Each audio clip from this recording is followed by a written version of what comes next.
morning or good early afternoon, everybody. For those of you that don't know me, my name's Katie Coldiron, and I'm the digital archivist at the Wissonian Public Humanities Lab here at FIU, working specifically on the Community Data Curation Mellon-funded project.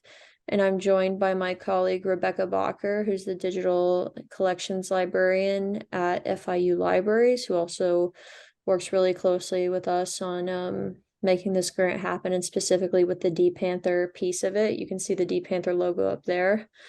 And so we wanted to kind of just some background on why we wanted to do this presentation. Over the course of the grant, as some of you have probably noticed, if you put materials into dPanther, what's most likely happened is you or your intern at your institution has transferred to me via like a shared folder on OneDrive or Google Drive, a spreadsheet as well as files. So we wanted to kind of just demystify dPanther a little bit for you guys, and also present you guys with the options that you have both during the remaining time of the grant and even following the conclusion of the grant in December, to kind of manage your own collections. Obviously, as non-FIU personnel, you won't have complete access to all the features we have here on our end, but it's what you will have are like the ability to kind of, do, smaller updates on your metadata for your items if need be. We're not perfect as humans inputting data into spreadsheets. So it's always very, I've had partners reach out and say like, oh, this, we have a spelling error on here. Could we change it? As well as ingest individual items. So without further ado, I'm going to turn it over to my colleague Rebecca to talk a little bit about what dPanther is. And to do that, we're gonna go to the site directly. Exactly. And I invite you all too to kind of poke around. And one of the things you'll notice, so this is our repository, it's the digital repository that's hosted by FIU. We have content from people within university, special collections, archives, but you'll see all different types of institutions, from independent libraries to smaller archives to museums to institutions such as your own. And this repository is built on open source software. We maintain it, which has some like pros and cons to it. And it's also a repository, it's a static kind of place where these records exist, but it also, one of the things that's great about it is it talks to other repositories, and it's makes things findable in search engines, in DPLA, and in FIU's library catalog. So there's kind of, this is the static kind of starting point at the front end, but on the back end, lots of magic is happening to make sure that these records are accessible. And there's all different types of records, as you can see in here. We've got oral histories, textual materials, we've got photographs, we've got audio content, we've got serials, all sorts of stuff is in here. And each of us has their own kind of challenges and specifications on how the records are created. And your particular collections might have their own, things that we need to fine tune. Do we want to click on a record to kind of see what they look like when you click on one in particular? Fields that are there. These are the fields that you see on the spreadsheet, right? This is how they kind of manifest into a record. The title, a series title, as you can see, that's a clickable link that kind of ties things together. Donor links are also kind of a way that you can kind of aggregate things together as well. The date formats get really we get particular about them because we want them to be recognized by dPanther as a date and sortable chronologically. We have fields such as the coordinates, and that populates that map at the bottom of the record. We have note fields, abstract fields, all those kind of pertain to the spreadsheet that Katie's going to go through with you and that maybe you've seen before. But basically, we take that spreadsheet, we turn it into an XML record, we feed it into dPanther, and that's how this record is created, with a little bit of fine tuning along the way. You can also see at the bottom of the record, if you're looking at things, you can see how often it's been accessed and searched for, just to kind of give you some ideas on how it's being found. We can also run other kind of statistics for you if you need to know that for your own grant purposes. To know, how often is your stuff being seen, and where is it, where are people finding it from? You can see here on the side too, we've had the word marks that you should have your own institution's word mark in there, the community data curation little icon, the one for WPHL. That's just our way of branding, so that when someone looks at this record, we're not saying that us at Digital Collections are the owners of this record. These records are yours. And we feel very strongly about making sure that they reflect what you want within this record, and how it is that you describe items within some guidelines, which are part of what we're going to go over today.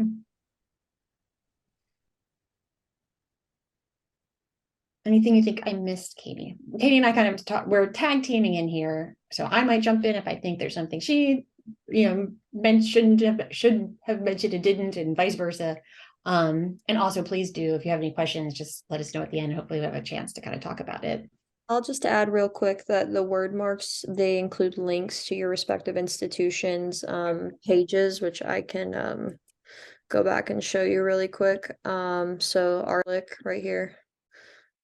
As you can see, it takes me to the ARLIC page.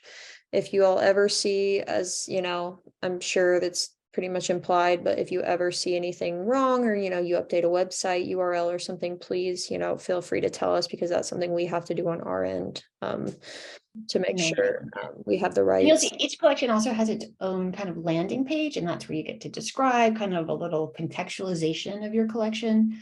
And that likewise, if there's something that you want to change about that, or you want to change the photograph, that's kind of on that top landing page, like you can see on here. We have limited space that we can talk about. And we also have that little learn more tab that you can click on, and that can bring you to an additional site. So that's something that you also have control over. We would like your input and to, revise as needed.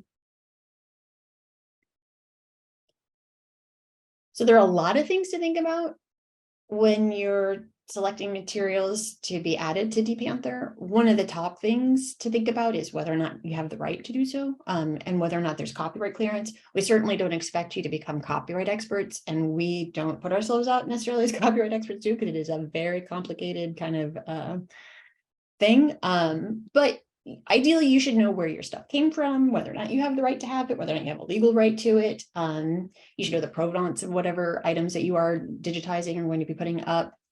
We can assist you and provide training materials, and pretty much all of the things that we're talking about. We don't expect you to become experts on all of a sudden. The purpose of this presentation is that you had to have like a big overview, and that you know that we're here to kind of provide the training and resources for any part that you don't already know. Some of the stuff can be like, of course, I already know copyright, I'm a librarian or whatever. But there will be other people in this situation who will kind of need to start more from scratch and talk about rightstatements.org and the way that we assign copyrights. And we just want you to know that we're here as a resource to do that. One of the things you need to think about when you're selecting items is whether or not the files have been edited. We joke in our department, it's a common saying that scanning is the easy part, right? You can scan it, but we want to make sure that textual material is searchable. That means we want to maybe create it, turn it into a PDF. We want to make sure that text recognition is applied. If it's a video, we want to make sure that there's a caption or a transcript associated with it, ideally. If it's a photograph, we want to make sure that's appropriately cropped and in the right format so that it can conform to dPanther. All this is stuff that, again, we can provide additional training, but it's good to know what you've got and that you're giving it to us in kind of its final form, as opposed to like a uncropped scan of a photograph and the picture's this big and the actual image is this, but that's the sort of thing that we can work with you on. We want to, of course, make sure that all of the items have some metadata. Doesn't need to be perfect, but we need some certain fields so that people can find your records, so that you can find them as well. So that comes down to like just basic data. Do you know a date of this, even a range? Do you know the title of it? Do you know where it came from? Are there some subject headings that we could assign to make this more findable? All this is to make sure that stuff, even geographic, like do we know this came from Miami or wherever it came from? Those are things that we're going to put in those metadata fields that will be added to the record that ultimately will make these records more findable and accessible, which is the whole point of it. Anything you'd want to add, Katie? No, I think, what I'm about to go over essentially speaks a little more in depth to this. Specifically, I made a checklist for you all, to, just make sure, you have what you need when you're, preparing your materials for dPanther. So for AV files, you need the video file, and just, a caveat to that, I'm going to go over later how with a login to the site, you can add items to your individual collection, but you're not going to be able to do that with a video or audio file, because we put those on a separate media server that the libraries uses called libtube, and we don't give public access to that. So for any of those materials, you'll have to just do the what we have been doing, or what I've been doing with some of you or with the interns, which is just a hard file transfer via a shared folder, or copying to a USB drive, as I've done with a few partners. So sorry about that. For oral histories, it is the library's policy that we cannot put anything online without some sort of signed consent or release form by the oral history narrator or the person being interviewed. We use narrator as our kind of best practice language. And so people ask me a lot about consent forms. There's a lot of legalese involved sometimes. I know of institutions that draft things with like attorney input, but for our purposes, it's essentially, if as long as we have something that's signed that makes clear that the narrator is giving permission for this to be published in other places, we're good. So it's up to you guys essentially how in-depth you want to get with a consent form. I would say the more sensitive the material is, the more likely it is that you should, get some professional legal opinion on it. So this is just a general consent form that's on a match form, which is like an online survey form software we have at FIU that I use. We do a lot of miscellaneous oral history projects at the Public Humanities Lab. So I just wanted to have something for that's kind of a one size fits all. And so, feel free to take from this language. I can also send you examples of other forms. I've drafted forms in conjunction with some of the institutions in this grant. So yeah, just let us know if you have any further questions on that. A transcript of the interview is something we really like to have. It's not going to be publicly available on the dPanther public access end because it doesn't let us do that without essentially like demoting the video file. But we do upload it when we put it on the separate media server. We put the transcript and the consent form there and store everything together. So the transcripts, we train the interns that are doing oral history video editing on Adobe Premiere Pro, and that software can generate, it's an AI generated transcript from your video. It's obviously not perfect, so most of the time our interns end up having to go in and edit things, but it gives you timestamps and it makes your life a lot easier. So I always recommend generating your transcript from there and then going in and editing. Obviously, there are some languages that the feature on Premiere Pro at least does not like. Haitian Creole is one of them that we've run into. Unfortunately, we cannot generate transcripts of interviews in Haitian Creole, and so our intern at Saint-Ouen has traditionally had a lot more work in that sense. But yeah, transcripts are something we like to have in terms of best practice, and it's something that we use to also generate captions on the videos, which is part of our goals with this grant, is making materials as accessible as possible to a wide range of viewers. Metadata, which I'm going to go over in a minute. So the way that we make metadata is via a spreadsheet on Microsoft Excel, and I'm going to go over all the fields with you here in a second.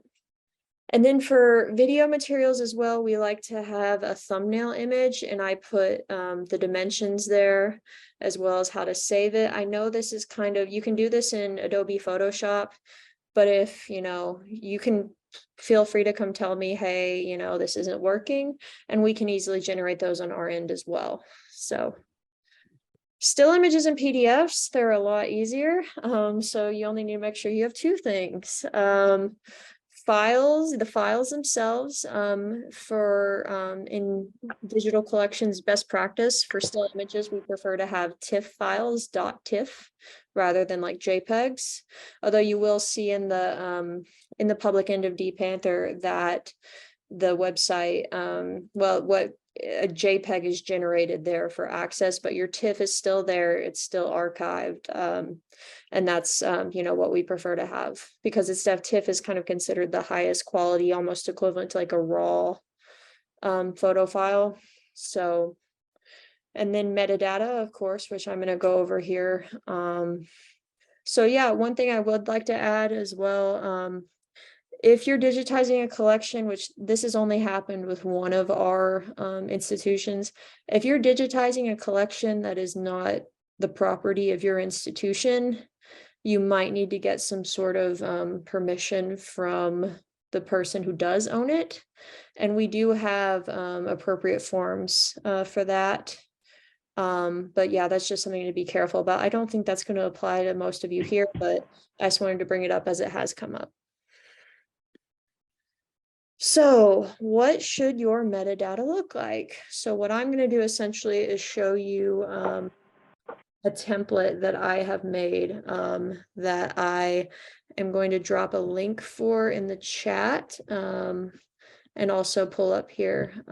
So here's a link I'd stored on my personal cloud.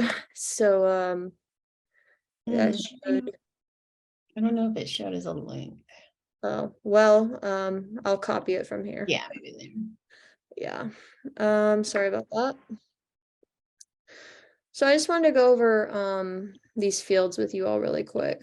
So this is a template I made based on a template that Digital Collections already had for dPanther for working with community partners, as well as some things I've learned from working with you all for so long. And it's pretty, I have hyperlinks for helpful materials. I have comments that clarify things. And so you can always access this. It's publicly available, stored in my cloud. So please copy that link for your own purposes. And what you can do once you're ready is essentially just copy this row here and then put it on in a new workbook. So an identifier, this is essentially what you all are using locally at your own institutions. I have a link here to a library guide we have at FIU libraries to, if your institution is new to this, to digital archiving and you're trying to figure out a file naming convention, which is essentially just a file naming system. This gives some really helpful tips. And then identifier, this field essentially, when you see type here, that essentially means it just qualifies this field. So for, if this is coming from your all's institution, the language that we use is local. The system dPanther does give any item we put in, it gives it a unique identifier, but we want to make sure that, the specifics of your all's own organizational system is present in these records. So we want it to be a source that's useful for you guys. So title, that's pretty self-explanatory. An alternate title, which can be like a subheading, a title in another language. It's pretty much up to interpretation, but if you ever, as I've said before, if you ever have any questions or concerns, I am here as a resource and I'm here to answer these questions. Moving on, material type. So it describes the original object. So obviously most of what we've been digitizing with you guys are materials that exist in, originally in either a format of like paper or from an audio or video file. There is a field in digital archiving called Born Digital Archiving, which is a growing movement to like archive websites and whatnot. But for our purposes, I included what you're all most likely to use, and these are labels that dPanther gives us. I just want to give the caveat, like, you don't have to live and die by these labels, but you do need to have uniformity in your metadata. So abstract, a summary of the resource. So that's pretty self-explanatory, just, a brief description in sentence format of what the resource is. Dates, obviously, if you don't know the date, we can't do anything about that, but the formats that we have to follow are here. So Y obviously means year, M month, and D day. So the date format has to be like in one of these formats. I will point out that this year/year, that denotes like a range. So like, let's say you have a material, you don't have a specific date or a year, but you know it's the 90s. So you could put 1990s/2000. So that kind of that solves that problem. Creator, so creators, there's a lot of different ways you can think about this field. Creators can include authors, both personal and corporate. So personal is a name, corporate is like an entity, like an organization. Donors, producers, more. I have a list here linked in this comment here, but from the Library of Congress. So that gives you a whole list of things that you can label a creator as that are accepted and widely used terms in the field. So creator is one of those fields that you might have multiple creators. So what you're going to have to do is essentially, if you have multiple creators, just do like a copy, you know how we do this, or insert column, and you can copy this heading into your new column. So yeah, that's totally fine to have multiple creators. It happens a lot. So a series title, so it can be the name of a formal series, like if you have books that are in the same series, yeah, but it can also, for our purposes, what I've seen is the partners tend to use it for collection names, like as you saw when I pulled up the dPanther site, ARLIC, the African American Research Library, has put materials in their collection related to from a specific collection that they own called the Niara Sudarkasa collection. And so we put that, the formal name of the collection as a series title. And I think that tends to be the least confusing way to do it with the archival materials. Subject headings. So traditionally, I have two subject keywords here because my professional opinion is that you need to have at least two subject keywords.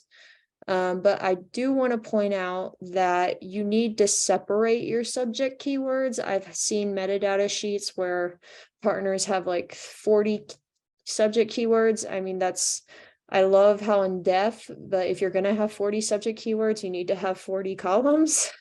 So I tend to say like at least two here. So the traditionally accepted authority on subject headings is the Library of Congress, which I have linked here as their search tool, where you can search up here for subject headings. Then I also, because in the spirit of the work we're doing with this grant, inclusivity is really key, and there's a huge movement related to making metadata more inclusive. Historically, the Library of Congress, it's been around for a very long time, has not always taken nuances of identity and traditionally marginalized groups into mind. So there have been a lot of different initiatives to kind of rectify this. So I linked on the spreadsheet to this really great resource from our friends at the Sunshine State Digital Network, with a lot of resources you can use if you're, thinking about these issues and want to, be using subject keywords that, other people are using, because that's the point of subject keywords, is to, make things discoverable on a larger level. So you want to try to use language that other people are using. You can look at dPanther, obviously, at the subject headings present in dPanther to get an idea if you want to if you see subject headings that relate to your own collections. But also there are these resources in this document that one that I always recommend to our partners, particularly our friends at Stonewall and the World AIDS Museum, is this Homosaurus, which I'll just click on and give you guys an idea, which is essentially an initiative to create more inclusive subject terms relating to LGBTQ persons and experiences.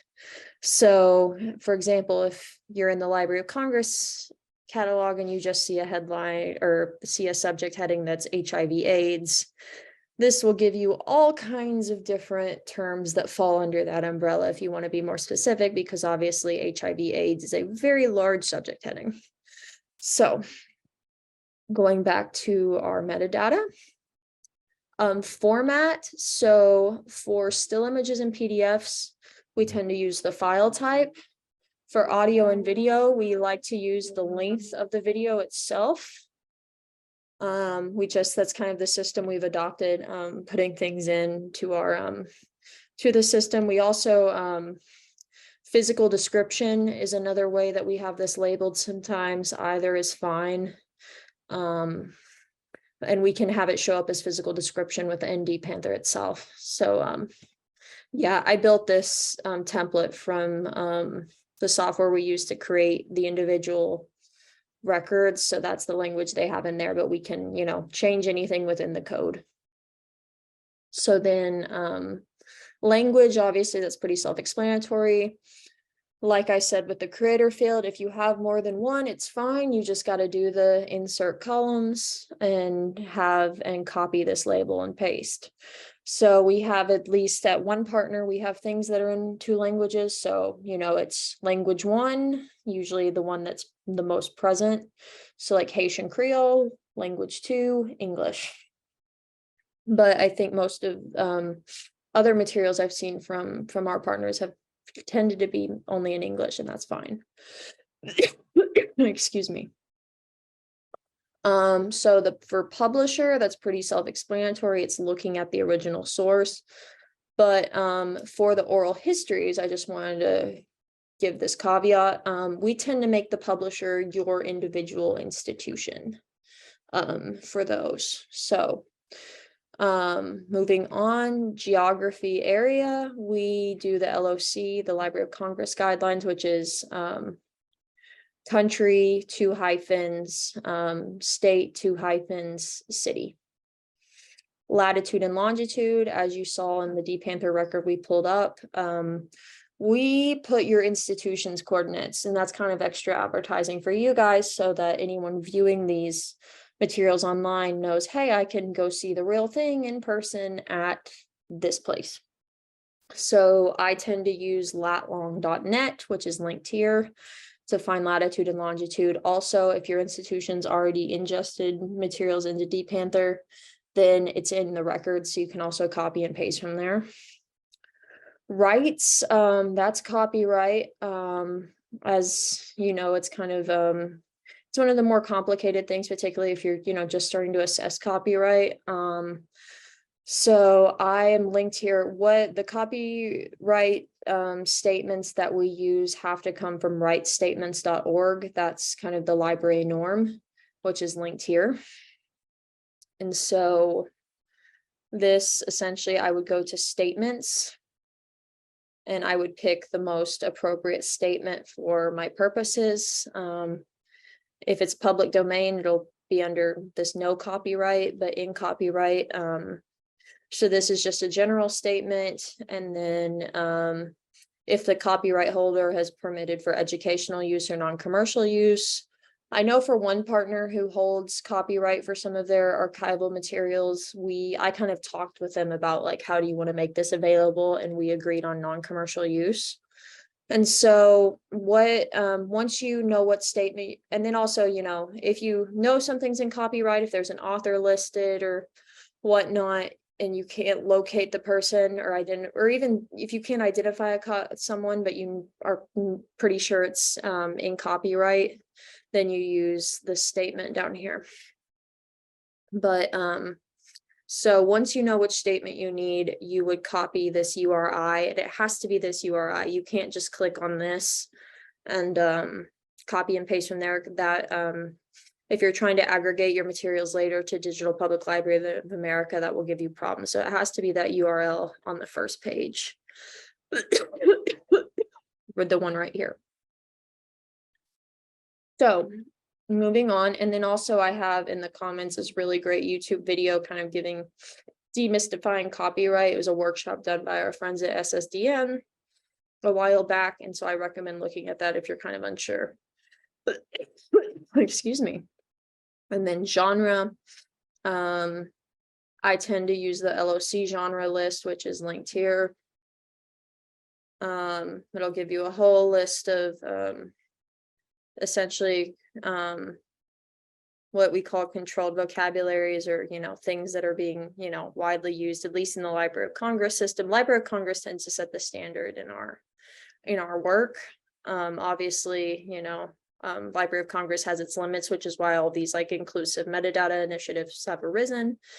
But for things like this, I tend to if I'm unsure, I tend to come here. Sometimes, this list might not cut it. You might see, you might decide, what I have here doesn't fit in. And so you can, at that point, you can use your own terminology. I would say first, though, in that case, go to dPanther directly and see what other material, what other genre terms we're using. I will say for oral histories, we tend to use interview right here. So yeah, when in doubt, go to dPanther. And then physical container, that's where things are stored at your respective institution. If you have use for this, great. If not, it's okay. Your source institution code, so that's something for the dPanther end, but it's really easy for you guys to do, which is why I included it. So each of your institutions, since we all have dPanther collections, have a code. So they're all listed there. And what you do, and it's pretty self-explanatory, obviously, because it matches. Oh, I'm so sorry, Wham. But because it essentially follows the initials of your institution, so you would just type it as is into this field here. Your source institution statement is the full name. I will say dPanther does not like and signs, so if you have an and, please type out AND. Otherwise, it might appear as some crazy character in the public record. Holding locations, same codes. It's your all's institution. And then also the full name of your institution. Word marks are those cute logos that we saw when we were on the dPanther public end. And so I just wanted to specify the word mark codes tend to be the same as your institutional codes, but there are some exceptions to that. So the Melon logo is just Melon. The Community Data Curation, which we include Melon, WPHL CDC, and the WPHL general logo in all of these records because we want to acknowledge, where the funds come from for this. So, and this is, a collaborative project. So that's why we include those word marks. So it's 4 word marks in every single record you're going to be putting onto dPanther. I included this one right here, though. This is for Stonewall, because we had, I don't remember exactly, I think we replaced a logo, so we had to create a new code. So Stonewall, Paula, I think you're here, just so you know, your word mark code is different than your source institution code. It's your source institution is SNMA, but your word mark code is SNMAL. So yeah, your 4 word mark fields. Aggregations mean where it appears on dPanther, which collection. So for most of your materials, that's just one. So it's the same as your institutional code.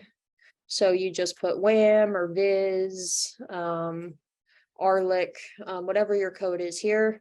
For the oral histories, however, the 10 to 12 that everyone is collecting for this grant, we also have we put WPHL CDC there because, or we just, I believe it's just CDC. It is just CDC for that aggregation, and I'll make a note of that when we jump off of here. Like I said, if you're ever unsure of things, just leave it blank. And then finally, we have creation production credits. Who did what? Essentially, we kind of started this to acknowledge the intern work. But we created this field to kind of acknowledge everybody, because there's so many people working on this grant, and we want to acknowledge everybody to the best of our ability. So I just tend to do a full sentence most of the time with interns, like this intern digitized this item and created the accompanying metadata. You can go to the public records and see some examples of that if you're unsure. So after that long-winded little interlude, I would thought we would just go to a public record and see what I'm talking about, because I find, you know, a spreadsheet's one thing, but seeing it in the public interface is very helpful. So I've linked to an oral history here from our friends at Stonewall. So as you'll see, we have their nice video window that we can play from here. And then their thumbnail image, which is essentially, it's more relevant for if you're like pulling up Stonewall's collection, you'll see this thumbnail, like with the records listed, you'll see this thumbnail alongside within the list of all their materials. And so we have a title, the creators, we tend to do narrators, the person who interviews, as well as the person who films. The publisher, the institution in this case, the publication date in our correct format, the language, we have our subjects, genre, the spatial coverage, which is geography area, so just country, state, city, our coordinates for Stonewall, an abstract, the creation production credits. This sometimes happens, this little slanting. This is something we're aware of, and we go in. We need to swap that. We need to swap them, right? Yeah, we go in and fix that individually as it comes up. I'm so sorry about that, but the site does have its works. And then our source institution, our holding location, the rights management. So that's another one I need to go in and add the URL. And then our aggregations here. So yeah, and then of course we have our word marks down here for the 4 that we need. I'll go in and show you. I didn't realize, I'm so sorry about that, that the right statements there weren't. I know, I didn't. I'll just go in and show you. These have not been QC'd yet. So this is an item for ARLIC. So, and you see that series title I was talking about. But our rights statements, we have the appropriate URL here, so that's what we like to have, and that's their local resource identifier. So all right, moving on. Yeah, it's a lot, I know, but we'll do questions at the end. So I'll turn it back over to Rebecca now. Thank you, Katie, for that. It is a lot. And one of the things Katie and I were talking about before is like, it's a balance between like giving you so much information, you go, oh my gosh, this is so hard, versus like introducing these concepts and knowing that we'll be providing you assistance along the way. And that, you know, this is to kind of just give a broad overview so that you can circle back. And many of you maybe already know this stuff, so hopefully this is a bit of a refresher. But all of us kind of need to, and some of this stuff changes, right? So this is an ever ongoing process, and these are sort of things we talk about a lot because it is not necessarily very easy. But I'm going to talk about the ingest cycle for audio video files, and they vary slightly from textual and photograph materials. Some of it doesn't, right? So you as an institution will be coordinating with Katie to get your files over via one method or another, either by some sort of, you know, cloud-based drive or worst case scenario hard drive to be able to transfer those files over. The difference being is we do not put these audiovisual files directly into dPanther. We put them in another server, which is called libtube. It's hosted there. That's not like a public facing site that we direct people to, but we do get a link then that we can put into the dPanther record. Did I just raise my hand? That we take that link and we put that into dPanther, and then it's embedded within that record.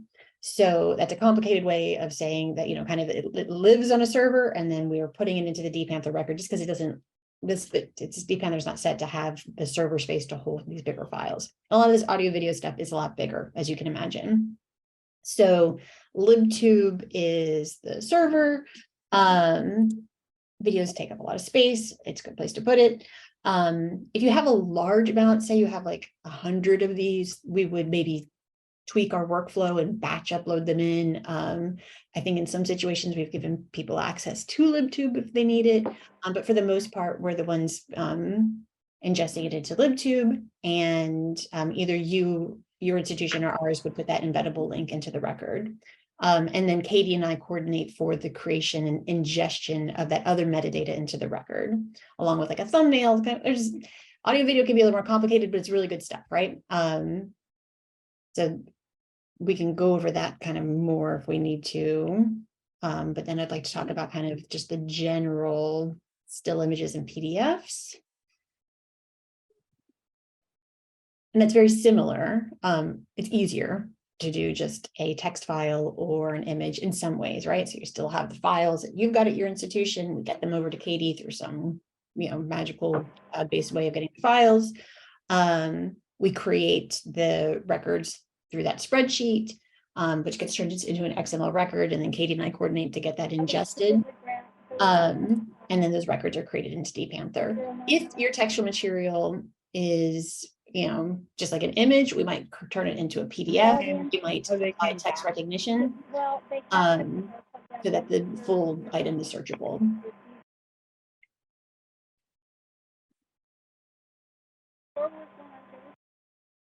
All right, moving on. I'm going to go over a little bit about dPanther access for you guys and what our options are. So we are more than happy to extend dPanther access to our partners, both during and beyond the lifetime of the grant. However, you will only be able to access your individual institution's collection. And then you will only be able to do ingest of individual items and be able to go in and do item level metadata edits. If you see, like, I've had partners reach out and tell me, hey, this person's name is spelled wrong, could you fix it? You'll be able to do that yourself. So we want you to think of these as your collection. And so the only caveat we like to, have there is, so we kind of know what's going on. There have been cases in the past of partners uploading a whole bunch of things, and, we don't find out until, we're looking at the back end of the system and seeing things. Yeah, we just, send a quick email saying, hey, I uploaded some things, approximately how many things you uploaded and what the material type was, because as Rebecca said, the videos take up a lot more space. I will say, with this grant, there is a budget that was included for storage. So that budget accounted for approximately 450 items on top of your 10 to 12 oral histories. So the rough gigabyte estimate is that everybody has about 1,625 gigabytes. So that's a lot of space, obviously, but if we're putting in a bunch of videos or, things like that, that might get eaten up pretty fast. Obviously, when I say 450 items, if we're uploading, multiple videos, it's going to be slightly less there because videos take up more space. So and also the open source software that dPanther runs on is called Sobek, which was developed at the University of Florida. So there's some UF centric things to it. You'll see if you're creating a user account in the backend, like it'll ask you for your Gator ID, like, which is the number, what UF students have, just ignore it. But it's also called Sobek, based off this Egyptian crocodile deity that is the namesake for Sobek, so for the software. So moving on, I'm going to do a live demo because there are some, like any site, the site has its quirks. So I just wanted to do a quick demo on how, if you guys, request backend access, how you can ingest individual items as well as edit individual item metadata here on your own. And I just want to point out the difference between the URL for the public end and the back end. So the the public end URL is just this dpanther.fiu.edu, but if you want to go to the back end, you have to have this /Sobek. So going there, I'm going to log in with my credentials. So I sign on with my dPanther. I believe I had it. It's in my bookmarks. So my dPanther home, so sign on with my dPanther authentication. So I sign in with my credentials here. And it's not the same as if you have like interns doing this, it's not the same as their FIU login. But I'll talk more about that in a second. So from here, if I want to start a new item, what I do is I go to where it says Katie's My dPanther, and I just click here, start a new item. So these are just kind of the permissions of, obviously that's what we talked about with copyright and whatnot.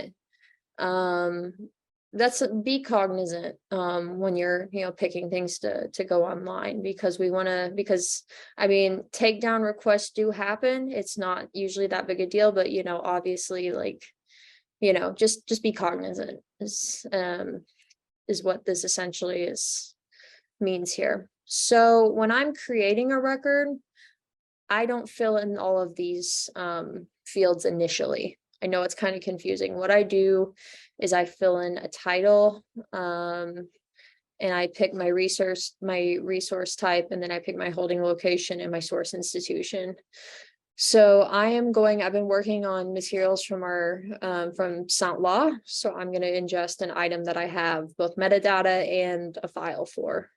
So I go to my, it's not the right spreadsheet. I'm going to go to my metadata spreadsheet for Saint Law, and I am going to do this record 208 here. So essentially this is really easy here, where I can just copy and then paste. And also, one thing I didn't mention with the metadata, but it also applies here, any loose spaces or things like that. I know sometimes, like when I type, I have a tendency, like even like to just add like if I'm at the end of something, I just like add a space. That will show up as a weird character in the public end of dPanther. So you don't, like, if I just had the space here for after Aristide, that would show up as some like crazy letter. So we don't want to do that.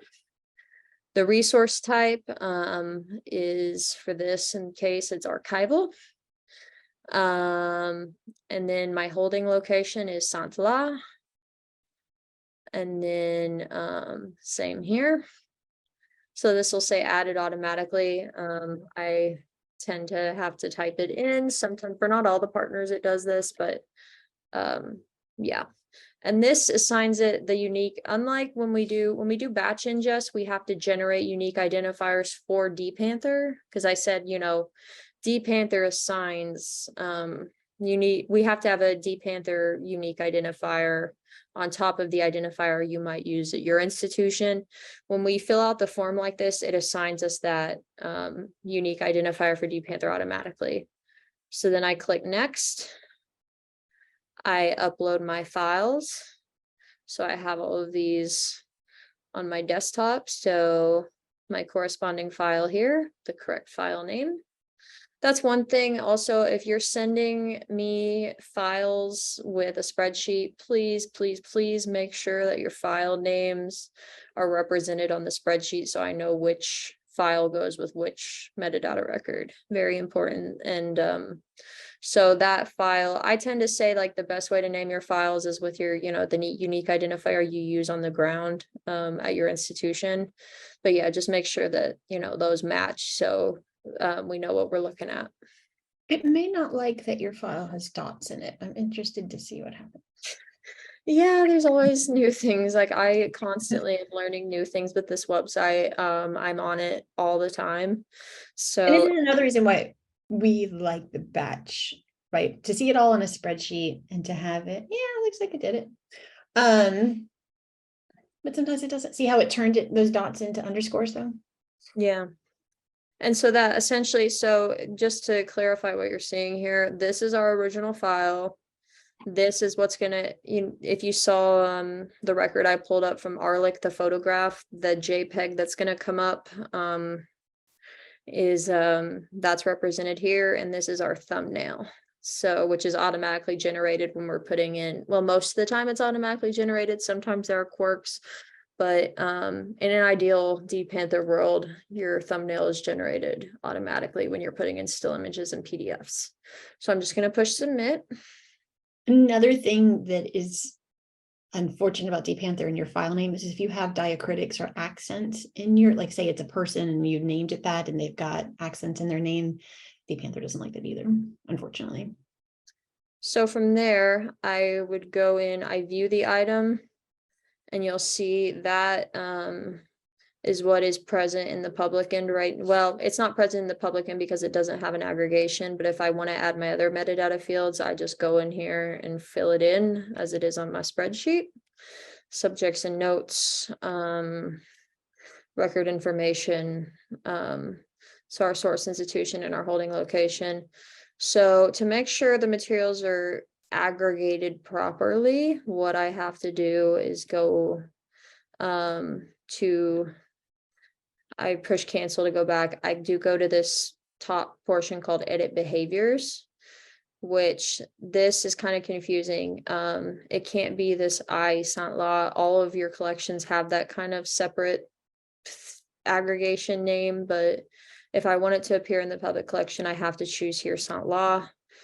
And then I add my word marks. So sant law, the order I tend to do is your institution name. Now, if it appears like this in the public end is a whole nother thing, but yeah, and then WPHL, and then Melon, and then WPHL CDC. And from there, you'll see over here that I have, well, actually, it'll appear over here. If it doesn't appear over here, that means you've typed something wrong, which obviously I have. So it's actually CDC. The aggregation is WPHL. Right. Yep. Mistake. But there's all these little checkpoints where you can see like if something's going wrong or not. And so I'll just show you, this appears in the public end. I have a million tabs open, I'm sorry. But sant la, so it should appear over here, since all I have to do is do a search here. It takes it a minute sometimes, so it might not appear automatically, but it will. Search for that identifier as well, that it just assigned it. Yeah, so that identifier is in the URL. Yeah, so all the way over here. You get a lot of tabs. Yeah, so right over here, going back to the catalog, so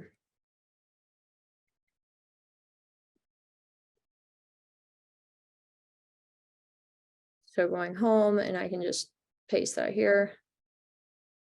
It won't like the whole thing, but at least the yeah, the F. Yeah, from here, and you should be able to find it. But yeah, if it doesn't appear automatically, it's not, you did the right thing. As long as you have an aggregation, it'll appear. It might just take it a minute. So going back to our presentation, and then also I'll just go over really quick. I know we're running short on time, but for video files, it's a little different. So instead of doing the demo, what I'm going to do is just show you some, it's essentially the same thing, creating your record, but you're not going to upload a file with a video. You're going to go, I'm going to go back to my home and view my submitted items to show you guys. I don't do this a whole lot because I tend to do, it's more practical for me because I tend to have a lot of records to do it with via a batch. But the only difference here is we have this link for the video that links out to LibTube. So I'm going to go into edit metadata so you know what that looks like. So that link is in record information and we put it under related item. So the link that we have is here, and I can do this step for you. But you can edit this title if I have something spelled wrong ever. And the display label is click here for video. And we call this the host material. So, so, moving on. This is just kind of the other options that you have working with us to make your content discoverable in other repositories. So I'm just going to really quick go over the Digital Library of the Caribbean, which FIU plays a big part in historically in partnership with the University of Florida. So DLOC, dloc.com is the website, and we are a partner. We're in the FIU Libraries is like what's called a primary partner, and then WPHL is an associate partner, but we have the ability already to put materials online. If your institution is interested in being a partner in DLOC, which, pretty much what it gets you is being able to go, going to the meetings and being on their email lists and whatnot, and being a little bit more in the inside of DLOC. If you're interested, great. You can reach out to them directly. But if not, you can always put materials on here through us. So they have a lot of great resources here, and including a metadata template that they made for their partners.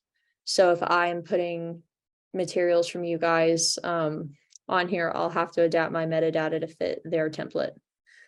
So Digital Library of the Caribbean, it's pretty explanatory what kind of content goes up there, things related to the Caribbean. There is a decent amount of Miami related content because we obviously have a lot of Caribbean diasporas and representation and cultural ties to the larger Caribbean basin. But if you're in doubt about that, feel free to come talk to me. And yeah, so I will turn it over now to Rebecca to talk really quickly about the Digital Public Library of America. Yes, and I'll be very quick because I don't want to take up any more time, and hopefully have some questions. So the DPLA is the Digital Public Library of America. It's a kind of a combined library catalog. It's an aggregated site. So stuff doesn't live in DPLA. DPLA is pulling this information from the back end of dPanther. So if you are interested in having your content also made available in DPLA, you let us know. We open it up to DPLA in a way that allows it to pull those fields. But the great thing is this means that your records don't just exist in dPanther, they exist more broadly in DPLA. And DPLA also does a good job of kind of grouping records thematically and geographically and by institution. So it gives your users different ways to come across your content, which is great. And so, part of the reason that we are particular about those metadata fields is because we need them to talk to other systems like DPLA. So you can see some of our content that's in here as well from different partners that we've worked with in the past. But we really do encourage you, if you have not already, to kind of sign an agreement saying that you'd like your stuff to be in DPLA if that's something that appeals to you, just so that we have a broader audience for these records. Well, to just wrap up really quickly, I know it's a lot we've thrown at you guys, but thank you for your attention and your perseverance. And anybody that had to leave early or couldn't make it, this recording will be available on the WPHL Digital Commons, which I'll drop a link for really quick here in the chat. WPHL. So this is the institutional repository of FIU, where we like to park our relevant materials that we've made throughout this grant. So I'm just going to drop a link here so you have access to that. I will put my slides in PDF form, as well as the video of the presentation. So that's most of you guys have talk to me on the phone or on email. Please feel free to continue doing so at any time, any question. This grant is my job, so I try to make myself as available to you guys as I possibly can. And then Rebecca also is a really great resource because she works, like, her main job is dPanther. And she knows more about the site than anybody, and she's taught me everything I know about the site. So her email is there. Absolutely. Just thank you guys. We love working with all of you, and we want to make this a sustainable project. So we're going to now have a brief time for questions. So please feel free to use the raise hand function, and I will call on you individually. Thank you guys for coming. hopefully this was helpful, but so far I've been so pleased with the content that we've put in. And I hope it continues throughout the year. This is, stuff that didn't exist that was accessible and now is, and that's what makes this job rewarding. All right, I don't see anybody yet, but I will add really quick. So in terms of a login, we are trying to kind of control it to an extent because the thing is, dPanther, when you log in, it's not you'll be able to, while you won't be able to make changes, you'll be able to see everybody putting content into dPanther at any one time. You'll be able to see all those items, and it can get a little scary. And sometimes, like, even I log in, I'm like, please don't let me mess up someone else's stuff. But for that reason, we are thinking that we'd like to extend one login to each partner. So ideally, if you have an archivist on staff, or your project liaison, anyone who's internet savvy, would be the ideal person. We tend to not say interns because, as we all know, they're temporary, but we understand that some of our institutions are very short staffed. So if you have that situation, please come talk to me. And if you want to extend access to an intern, that's fine, but we will cut off the access as soon as the intern is up. That being said, also, staff changes happen a lot. Please reach out to us if that happens, so we can both cut off access to the person that's no longer working there and give access to the person taking over. Oh, thank you from Everglades National Park. And the good thing too is, say you make a record and you mess it up, it's okay. I mean, it can be deleted and redone. That is another nice thing about this stuff, is it is a digital thing, and the digital file still exists usually, or worst case, the analog does, and we can digitize it. So there is, I always, especially when I'm talking to interns, I'm like, don't worry, you can't mess it up too much. And believe me, if you can mess it up too much, I've already messed it up that much and I can fix it. So do want people to know that it's okay to play around, to put fields in here, see how they look on the front end, and to make them how you would like them to be. And yeah, so what you can do is, following this meeting, one person from your institution can reach out to me, either saying that they're going to be the person with access, or please extend access to this person, and we can go ahead and do that. And yeah, it's really, once you're in the back end of the site, you learn a lot and it becomes a lot easier.